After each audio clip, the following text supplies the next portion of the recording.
परिवर्तन मिथ्या है तो फिर इस परिवर्तन में कर्म कैसे बन जाते हैं, जिस कर्म का फल भुगतना ही पड़ेगा। कर्म अर्थात जो भी स्मृति में संचित है, कारण स्मृति में, कारण शरीर भी कहते हैं उसे, और प्रारब्ध उसका छोटा सा भाग है जो अभी सक्रिय है जीव के रूप में। जो स्मृति में है वही इच्छा बन के उभरता है, और जो इच्छा होती है वो कर्म होता है, वो जो कर्म होता है स्मृति में वापस संचित होता है उसके फलों के साथ। कारण प्रभाव इस तरह संचय बढ़ता जाता है और थोड़ा थोड़ा वो मिलता जाता है जीव को। जब तक वो संचय है तब तक इच्छा है, जब तक इच्छा है तब तक जीव है। ये स्मृति इच्छा अनुसार रूप लेती रहती। तो मान लीजिए कर्म पहाड़ है तो प्रारब्ध धूल का कण है, यही अंतर। परिवर्तन मिथ्या है तो कर्म भी मिथ्या है और उसका फल भी मिथ्या है, और जो भुगतता है जीव वो भी मिथ्या है। तो ये खेल संपूर्णता में चल रहा है मिथ्या रूप में। तो यहाँ पर गलती ये है, ये मान लेना गलती है कि फल सत्य है लेकिन कर्म झूठ है, ये गलती है। फल भी असत्य है, कर्म भी झूठ है। और ये मान लेना गलती है कि जीव भुगतता है, वो भुगतना सत्य है और वो किसी मिथ्या परिवर्तन के कारण भुगत रहा है, यह अज्ञान है। जीव भी असत्य है और जिसके कारण भी वो भुगत रहा है वो भी असत्य है। उसका भुगतना भी उतना ही असत्य है जितना कि कर्म। इसका उदाहरण हम ऐसे ले सकते हैं कि सिनेमा में एक व्यक्ति कुछ बुरा कार्य करता है और वो हीरो आगे उसकी पिटाई कर देता है। अब कुछ लोग कहेंगे कि नहीं वो बुरा आदमी नहीं था, उससे कर्म भी बुरा नहीं था क्योंकि वो पिक्चर है, उसकी पिटाई नहीं होनी चाहिए थी।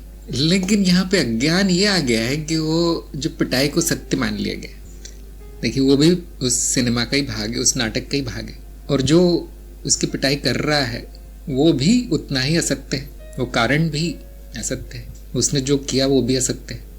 लेकिन ऐसा प्रतीत होता है कि ये सब हुआ, और जिस चित्त में ज्ञान नहीं है, बुद्धि नहीं है, वो उसको सच्ची मान लेता है। जिसने थोड़ा सा सुन लिया है कि ये भाग जो है पिक्चर का असत्य है, वो उतने भाग को सत्य मान लेता है, वो बाकी को सत्य मानता है कि यार ये असत्य था तो फिर उसकी पिटाई क्यों है। अगर आप जानते कि कर्म भी असत्य है, मिथ्या है, उसका फल भी मिथ्या है, तो ये प्रश्न कभी नहीं आता। तो अज्ञान इसका कारण है। ज्ञान दवाई है, अज्ञान बीमारी है। अब शुरू हो जाइए।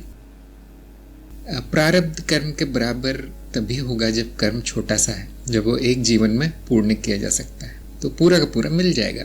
लेकिन एक आम साधक के लिए इतना अधिक होता है कि एक जीवन में पूर्ण नहीं किया जाता, नहीं किया जा सकता, तो थोड़ा थोड़ा भागों में बांट कर दिया जाता है।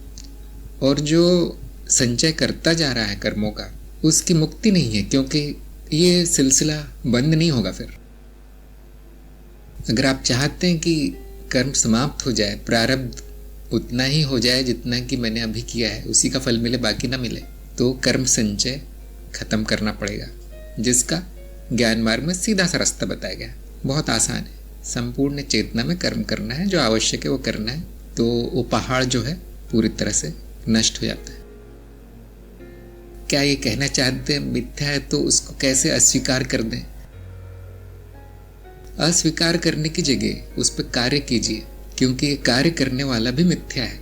तो मिथ्या में मिथ्या से छुट्टी मिलती है। मिथ्या रूपी गधे को मिथ्या रस्सी से ही बांधा जाता है, ध्यान दीजिए। और उस गधे को अगर मुक्त करना है तो मिथ्या रस्सी काटनी पड़ती है, अदृश्य रस्सी। उसके बिना वो गधा वहां से हिलता नहीं है, क्योंकि वो यही सोच के बैठा है कि मैं तो बंधा हूं।